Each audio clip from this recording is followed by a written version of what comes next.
Three reasons. We're going to cover three reasons why I think it's a big mistake right now.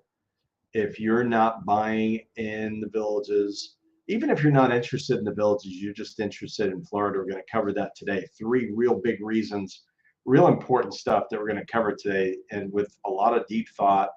For the folks that haven't followed me or subscribed, please do that. But you may not know this. Like, I've been doing these videos and research. I've been doing these videos for 3.5 years, but doing research on the marketplace since pretty much 2004. Like, we've been in the market, in the villages market with realty executives since 2004. So we know the market. Like, I understand the market very, very, very well.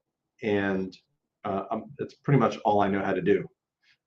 So don't know how to fix a car, but I do understand real estate and understand real estate business. By the way, for the folks that are watching this later, wish me a happy birthday, because today's my birthday. That'd be great. I like that. Just like, it's like getting free stuff in the, you're getting free stuff even if you don't want it, or you get something in the mail. I like getting stuff in the mail too. Hopefully it's productive, right? You hope. Not junk mail, no bills. But we're going to cover three reasons why I think it's a mistake not to buy in the villages right now. And for the folks that have watched this consistently for the last several years, you know that there's been a handful of times where I've said, okay, it's a great time to buy, it's a great time to sell. But I think there's some real valid stuff to look at. We're going to talk about it right now. So first thing I want to show you is this, right? Chief economist from Fannie Mae: on a quarterly basis, home prices rose a seasonally adjusted 1% in Q1 2023. The fact that prices rose slightly in the first quarter is evidence of significant pent-up mortgage demand despite ongoing affordability constraints. Now, this is national. I'm showing you the macro. I'm going to get micro and talk about the villages in a minute. But, this is one piece of evidence that, okay, for the most part, around the country, prices came down a little bit, but not dramatically so. We saw some price decreases in the villages for sure, but it wasn't necessarily a market crash where people were predicting, oh, we're gonna be able to buy a patio home for under 200,000. That's really in great shape and all this kind of stuff. Hasn't happened. Prices have come down, but they haven't crashed like many people were predicting. We're going back to 2008, and the reasons, obviously, there's too much demand out there for that to happen. So that's one thing I want to share with you as far as what we're seeing on the national basis. The other thing I want to share with you when we're talking about on a national basis is this: when we're talking about home value declines and stabilization. So let's look at the national numbers, and these are different. Some of this is FHA, Case-Shiller, CoreLogic, which is a large real estate brand company that owns several brands around the country. But you're looking at 1.6 home change values, or change in home values rather. If you look at this is coming back from January of 2022. You're looking at approximately 1.4, 1.6, 1.9% change in home values going up. And then middle of the year last year, when interest rates had already, it's been established, we're no longer at 2.5, we're now probably like 4.5, 5, and creeping up fast. Like, things were looking pretty dark last year. Not dark like 2008, but dark, much darker than what we've seen in a while.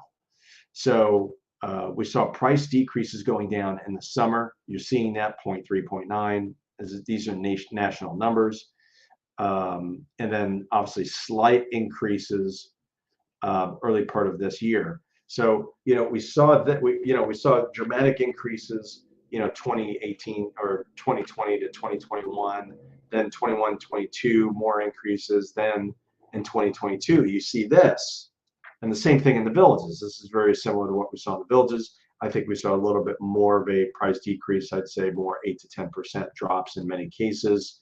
Unless it was a home with a specialty.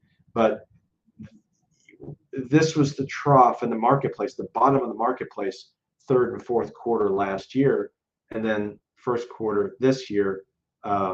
a little bit of an increase. These are national numbers. We saw a little bit of a difference in the villages, that the trough was a little bit more pronounced this time in the villages during this time period. And I'm going to tell you, my belief is that it extended into January, February of this year, because January, February of this year was not as brisk as it normally is, especially February. January is usually a slower closing month, but February is usually a better closing month. And then March, April of this year, much better activity. I'm going to tell you that all of our people are pretty much busy right now and we're middle of May, end of May, and normally it starts to taper off in Florida. We're still seeing upticks in traffic, upticks in real buyer traffic. So, and number of things that are going under contract for sure. We'll take a look at that in a minute. I think it's a very normal number.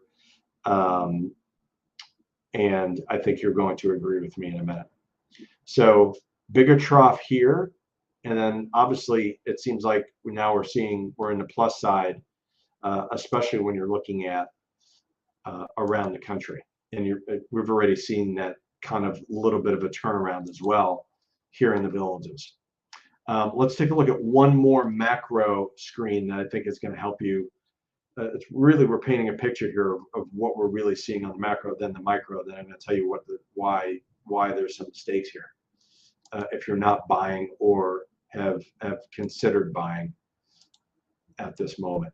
Okay, just 5 months ago, prices were declining on a seasonally adjusted month-over-month basis in 92% of all major U.S. markets. Just like we said, actually, this is coming from, this would be what, fourth quarter last year, fourth quarter last year. Fast forward to March, and the situation has done a literal 180 with prices now rising in 92% of the markets. So it's not saying there's a 92% increase. We're saying that it's basically saying that most of the markets experienced a downturn third, fourth quarter of last year. And of course, 92% of the markets have experienced a turnaround first quarter of this year. And I think, spring sprung a little bit later in the villages than normal. I'll tell you that. March, April were very, very strong months for us at Realty Executives and the marketplace in general. That's for sure. Let's now go to the micro. Let's look at what we're seeing in the villages right now. Let's take a look at the real numbers. And the real numbers basically tell us that this is the 5-year period of number of units sold. Now, keep in mind, we're still seeing the prices of these homes that are selling, during this 2.5-year period are much higher than this period here, much higher. In some cases, almost double from 2018. But if you look at the number of units sold, let's go back to what the national report said, back in May, June, looking at, second, third quarter, 175 was still a pretty strong number here. 137 as far as number of units sold in MLS in the villages was one of the lower number of properties sold. You can't compare it to 2020, of course, because of what happened. 113, the lowest in 5 years. 118, the lowest in 5 years. 115, the lowest. Like, okay, these are 5-year lows, and this is late last year. Okay, and now we're looking at, of course, the lowest, almost the lowest. Actually, it looks right, 2019, 79 properties, very close to being the lowest. Same thing, we're starting to see a slight turnaround, but really, lower than normal. 129, recovering still, but not quite there, but still better than January, February, right? Like, certainly you're seeing the uptick here, 94 to 128 to 129. May, it's going to be interesting what we see here, but it's probably going to be in line, still a 5-year low. Now, let me take it a step further. Let's take a look at, let's look at the 10-year number. So if we look at 10 years, let's see what that looks like. And this will give you another indication of, all right, where does this really rank historically? Because when you start looking at you start looking at, smaller terms, it's like, oh my gosh, it looks terrible compared to the last couple of years. Of course it does. And the interest rates are 2.5%, 3%, and now we're 5, 6, 7%, depending on what kind of mortgage you're getting. Of course, there's going to be a difference. Now, let's take a look at this year's numbers. This year's numbers now, 82, 94, 128, 129, the first 4 months. I think there's a lot of similarities to 2017, right? Wouldn't be surprised if our number is 140 in May. There's a lot of similarities to 2017 at this point, right? This is 5 units off, 2 units off here, 2 units off here. This is 25 on the plus side. So, we're ahead of 2017 numbers. Very similar, right? We know that 2018 through your 5-year windows, definitely on the low side, but now you're looking at, comparatively speaking, these periods here, very similar to kind of a normalish period. Now, I don't think things are normal. I think things are significantly, talking about the number of units sold, significantly less than obviously what we saw, last 3 to 4 years. But also, we also know that, compared to the properties that sold, 2012 through 2017, this would be probably the best year out of those years. So there's some differences. Yes, there's more population, and I'm not saying this is a fabulous year as far as number of units sold. But what's interesting is that inventory, we're still about 370 properties, somewhere around that mark. We've been hovering, we're still under 400. That's still low-ish. And the number of units that are selling is low, but the average sales price is the highest, pretty much that we've seen in a 3 to 4 year period.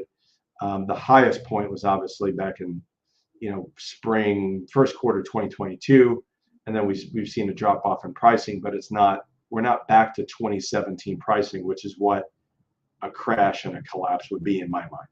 So why is this a great time to buy?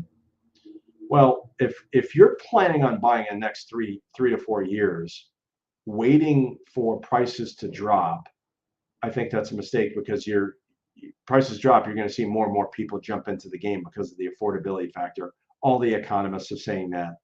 We're still in the baby boomer time period where people are retiring at record rates. People are moving to Florida in record rates. People are moving here because for different reasons, all the lifestyle, the taxes, the politics, the whatever it is, people are moving here, and they've got good reasons to move here.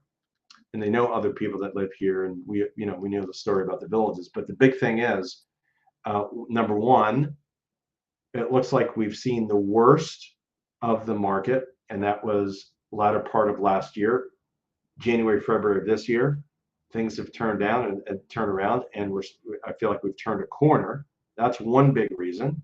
The second big reason is we've fallen into a real boring marketplace where people are not paying too much attention right now, because there's not any major, the major thing happened when interest rates went like this. Now interest rates are you're kind of steady, and probably going to see that for the next couple of years. So it's easy to fall asleep. And when people are falling asleep and not jumping on properties, I think there's a real opportunity. And of course, I've talked about this before. I think there's a real opportunity with listings that have been on the market for 60 plus days to make an offer and see what happens, right? Whether you steal the property or not, I don't know. I'm not saying that's the case. You might be able to, but most people are wanting, the people that do want to sell a property. I think there's more flexibility than what we've seen before in the last several years. And I think there's some opportunity there. And I think people are making a mistake by saying, I'm going to wait. Now, if you wanted to wait back in May and June of last year, now's time to jump back in. It really is. If you're waiting a whole year to see what happens, you've seen what happens. This is it, right? A little bit of a drop off. I still don't think it was worth the wait. Some people might. I mean, if you weren't ready, then yes, it was. But if you were ready last year, you literally forego or forewent a whole year of your life and enjoyment of a community and home, and you save $20,000 by doing it. Okay. Some people might think that's worth it. I don't.